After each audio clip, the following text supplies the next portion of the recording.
Gəncədə, Yevlaxda, Mingəçevirdə və Şəkidə oldum. Çox abad və gözəl şəhərlər gördüm. Təbii ki, indi payızın öz gözəlliyi var. Şəhərlər təmiz, abad.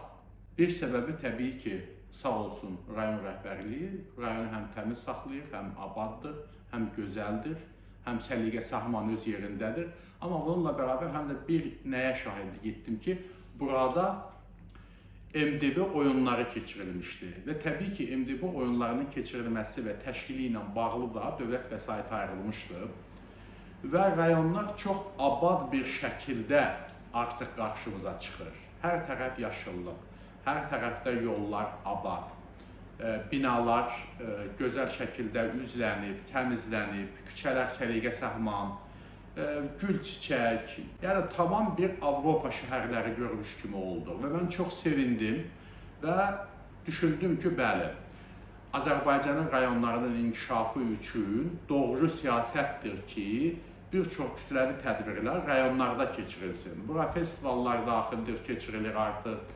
beynəlxalq tədbirlər daxildir, keçirilir artıq. Hətta cənab prezident öz tədbirlərini belə Qəbələdə keçirir, Xankəndində keçirir, Şuşada keçirir, Gəncədə olur və Azərbaycanın müxtəlif bölgələrində. Bu o deməkdir ki, həmin bölgələr də inkişaf edəcək, həmin bölgələrə də sərmayələr gələcək. O baxımdan mən arzu edirəm ki, Azərbaycanın bütün rayon və şəhərlərində, qəsəbələrində ya yerli səviyyəli, beynəlxalq səviyyəli, regional səviyyəli dövlət tədbirləri təşkil olunsun. Bu həmin rayonların inkişafı deməkdir.